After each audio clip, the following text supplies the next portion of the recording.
Hey, hello, assalamu alaikum. So today again we are going to discuss the revolt of 1857. So let us get start. So आज हम course of revolt जो है इसका हमने course of revolt revolt 1857 पे हमने लगभग अभी तक 6 लेक्चर्स किए हैं। ये 7th लेक्चर है, लेकिन जो कोर्स ऑफ रिवोल्ट है ये उसका दूसरा लेक्चर है कि रिवोल्ट की शुरुआत कहाँ से हुई है।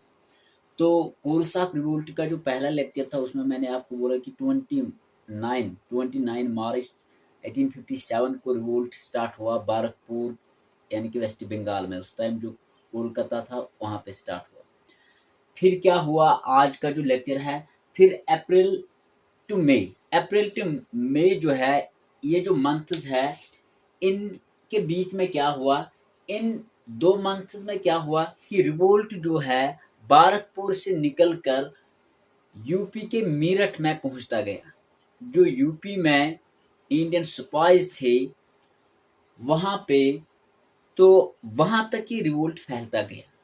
तो यूपी में क्या था, यूपी में एक 90 स्पाइज थे जो बिलोंग करते थे कैवलरी थर्ड नेटिव कैवलरी, जो एक घोड़ेसवार फौज होती थी उस टाइम। उस थर्ड नेटिव कैवलरी के साथ ये 90 स्पाइज बिलोंग करते थे। कहाँ पे? मीरठ के यूपी में। अब यहाँ पे जो इस थर्ड नेटिव कैवलरी का जनरल था, अंग्रेज मिलिट्री जनरल था, उसका नाम था हिविट, जनरल हिविट। जनरल हिविट ने क्या कहा, जनरल हिविट ने इस थर्ड नेटिव कैवलरी को कहा जिसमें 90 स्पाइज थे, इनको इसने सेम वही कहा कि जो एक तो इनको कहा गया कि आप मिलिट्री आर्मी ड्रिल करें, आप मिलिट्री या आर्मी ड्रिल करें, और उसमें इनको कहा गया कि आप जो है आप इसमें एक नया ब्लड, जो नया ग्रीज्ड कार्ट्रिज था उसको आपने यूज करना है। तो यही जो है, यही सिचुएशन बारकपुर में भी हुई थी। वहां पे भी स्पाइज ने कहा था कि हम इसको यूज नहीं करेंगे, दे रिफ्यूज्ड, उन्होंने इनकार किया। तो सेम यहाँ पे भी ये जो थर्ड नेटिव कैवलरी थी मीरठ में, इन्होंने भी अपने जनरल को कहा कि हम जो ये मिलिट्री या आर्मी ड्रिल एक्सरसाइज करने जा रहे हैं इसमें हम पुराने ही ब्राउन वेस्ट का ही इस्तेमाल करेंगे, ना कि ये जो आपने नया ब्लड लाया है जिसके ऊपर ग्रीज्ड कार्ट्रिज है, इसको हम यूज नहीं करेंगे। ठीक है। तो क्या हुआ, तो जनरल हिविट जो है इसने यहाँ पे क्या किया, he dismissed 85 spies from the service. इसने 90 स्पाइज में से इसने 85 स्पाइज को डिसमिस किया सर्विस से, और कुछ स्पाइज को इसने अनाउंस किया कि आपको 10 ईयर तक जेल में इम्प्रिजनमेंट किया गया। यानी कि 10 इयर्स तक इन 85 स्पाइज को ये भी कहा गया कि आपको 10 साल तक की सजा मिलेगी। और ये वाक़ा कब हुआ? It was all happened on 9 मई 1857। ठीक है। अब मीरठ में क्या हुआ, तो मीरठ में ये सिचुएशन हुई। तो उसके बाद 9 मई 1857 के बाद 10 मई 1857 को क्या है कि जो इंडियन सिपाहीज थे इन्होंने मार्च किया, दे मार्च टूवर्ड्स जेल इन मीरठ। जो मीरठ यूपी में एक जेल थी, वहां पे ये जो 85 जो स्पाइज थे जिनको 10 साल की सजा मिली थी, कुछ स्पाइज जो अभी साइड से रिवोल्ट कर रहे थे, उन्होंने डिसाइड किया कि हम इस जेल में जाएंगे, वहां पे हमारे स्पाइज जो है जिनको इम्प्रिजन किया गया है उनको हम वहां से रिलीज करवाएंगे। तो 10 मई को ये निकले मीरठ के इस जेल की तरफ। ठीक है। और they decided to release their spies, जो इनके स्पाइज थे, जो इनके फ्रेंड्स थे, उनको आज़ाद करवाने के लिए। तो जब ये इस मीरठ के जेल में पहुंचे तो इन्होंने वहां पे क्या किया, इन्होंने वहां पे जो जेल में मतलब मिलिट्री थी, अंग्रेज मिलिट्री थी, उनके ऊपर हमले किए, ब्रिटिश ऑफिसर्स के ऊपर हमले किए, जो ब्रिटिश हाउसेस थे उनके ऊपर हमले किए, और जेल में भी तोड़ फोड़ की, और जेल में जितना भी आर्म्स एंड एम्यूनेशन था, जो भी था, उसको इन्होंने जो है अपने साथ लिया। और जो इनके स्पाई जेल में थे उनको भी रिलीज करवाया और बहुत सारे ब्रिटिश ऑफिसर्स को किल किया।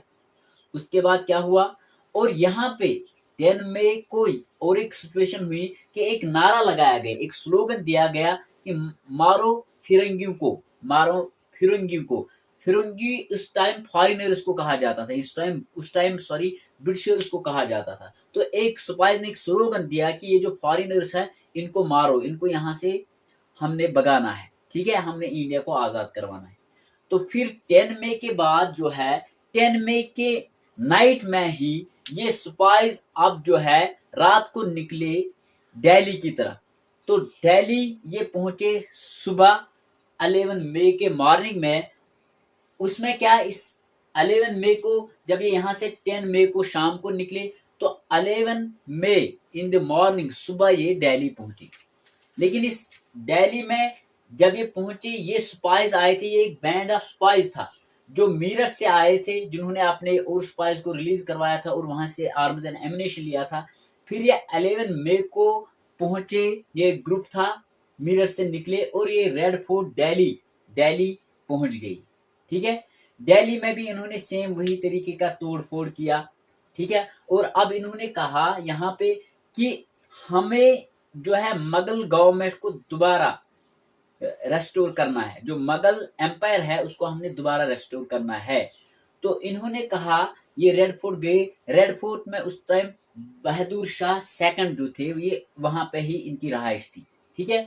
और इन्होंने दावा किया, इन्होंने डिक्लेयर किया कि हम जो है हम दोबारा अपने मुगल बादशाह को जो है हिंदुस्तान का बादशाह हम इसको दोबारा बनाएंगे, ठीक है। इसको हम सेम वही पावर्स प्रोवाइड करेंगे जो मुगल डायनास्टी के दौरान इनके पास होते थे।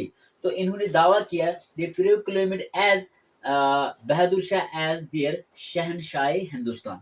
इन्होंने कहा कि हिंदुस्तान का बादशाह अब यहाँ से जो है वो बहादुर शाह सेकंड है। लेकिन जब ये वहां पहुंचे तो उस टाइम कहा जाता है, उस टाइम बहादुर शाह सेकंड की जो एज थी वो 82 ईयर्स थी, वो बहुत ही बुजुर्ग हो चुके थे और उसको पता था कि अंग्रेजों के पास कितना पावर है।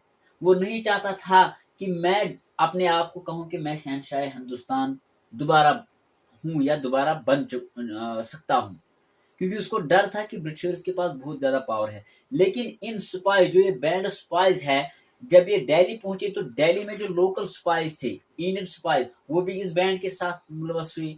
तो रीजन क्या हुआ, रीजन हुआ कि इन्होंने बहादुर शाह सेकंड के ऊपर फोर्स किया उसको कि आप डिक्लेयर करिए कि हाँ आप हमारे शहनशाह है, आप हमारे बादशाह है। तो यहाँ पे बहादुर शाह जफर को मतलब वो रिफ्यूज नहीं कर पाए, तो उसने कहा, उसने डिक्लेयर किया अब मैं बादशाह हूँ हिंदुस्तान का।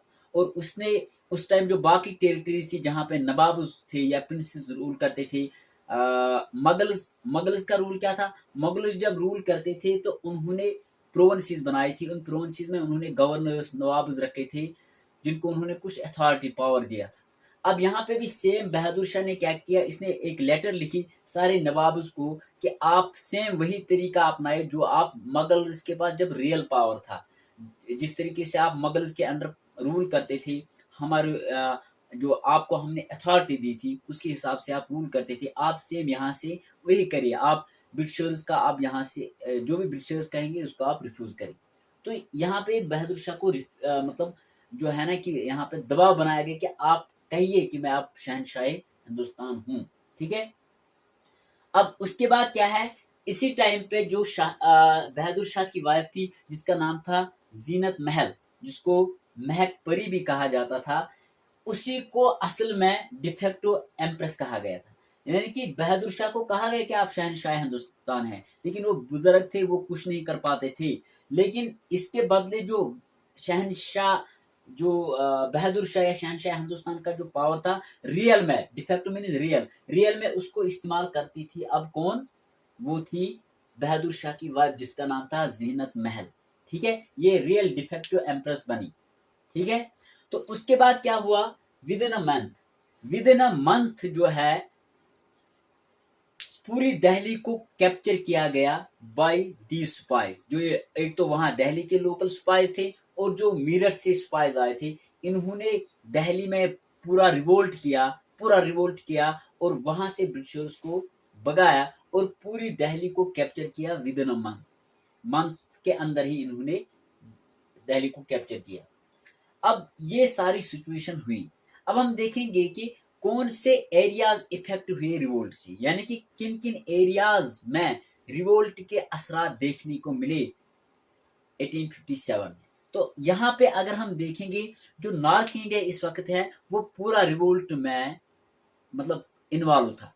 यानी कि नॉर्थ इंडिया जो है, नॉर्थ इंडिया में एक तो यहाँ पे नॉर्थ इंडिया, सेंट्रल इंडिया और वेस्टर्न इंडिया। वेस्टर्न इंडिया उस टाइम पाकिस्तान था। तो वेस्टर्न इंडिया, सेंट्रल इंडिया जिसमें मध्य प्रदेश आता है, ठीक है, ये एरियाज आते हैं। तो सेंट्रल इंडिया, वेस्टर्न इंडिया और नॉर्थ इंडिया, ये वो एरियाज थे उस टाइम जहाँ पे लोगों ने भी टाउन के जो बाकी टाउन्स में, सिटीज में उस टाइम लोग रहते थे, विलेजेस में, और इसके साथ साथ जो इंडियन स्पाइस थे उन्होंने पूरा टेक पार्ट किया रिवोल्ट में। ठीक है, तो ये एरियाज रिवोल्ट में इफेक्टेड रहे, ये क्वेश्चन आता है। लेकिन यहाँ पे प्रॉब्लम क्या थी, साउथ इंडिया ने यहाँ पे टेक पार्ट नहीं किया रिवोल्ट 1857 में। ठीक है, जब हम देखेंगे कि रिवोल्ट फेल क्यों हुआ, उसमें एक रीजन ये भी है कि जो साउथ इंडिया था, जिसको हम द्रविडियन भी कहते हैं, पेनिनसुलर इंडिया भी कहते हैं, तो जो साउथ इंडिया था वो खामोश रहा, साइलेंट रहा। ठीक है, तो उन्होंने इसमें टेक पार्ट नहीं किया। लेकिन इसके साथ साथ अगर हम देखेंगे नॉर्थ इंडिया की बात अगर हम करेंगे, तो पंजाब और बंगाल जो है, पंजाब जो इस वक्त इंडिया पंजाब है और पाकिस्तान पंजाब है, वो उस टाइम, और बंगाल, जो बंगाल था जो अंग्रेजों की उस टाइम कैपिटल थी, 1911 तक की अंग्रेजों की कैपिटल थी। ठीक है, बंगाल। तो पंजाब और बंगाल जो है ये मार्जिनली इफेक्टेड रहे, यानी कि यहाँ पे उतना ज्यादा असर नहीं देखने को मिला, यहाँ पे उतना ज्यादा लोगों ने टेक पार्ट नहीं किया किसमें, रिवोल्ट में। अब आप कहोगे यहाँ पे कि बंगाल जो था बारकपुर में स्टार्ट हुआ, लेकिन बारकपुर में स्टार्ट हुआ, स्पाइस ने स्टार्ट किया, लेकिन वहां से तुरंत मीरठ की तरफ पहुंचा। ठीक है, इसलिए पंजाब और बंगाल जो है मार्जिनली इफेक्टेड रहे रिवोल्ट से। अब यहाँ पे जो एरियाज थे नॉर्थ या सेंट्रल या वेस्टर्न इंडिया में, उसमें इलाहाबाद था, कानपुर था, बरेली, ठीक है, ये यूपी में है, बनारस में भी यूपी है, और सम पार्ट्स ऑफ बिहार के कुछ हिस्से, और झांसी ये भी यूपी में है। यानी कि मेजॉरिटी हिस्सा यूपी में इस रिवोल्ट में इन्वॉल्व था। तो इलाहाबाद, कानपुर, बरेली, बनारस, बिहार एंड झांसी, ये वो एरिया थे जो मोस्टली इफेक्टिव रहे रिवोल्ट ऑफ 1857 के दौरान। तो आई होप कि आपको ये समझ आएगा। Thank you.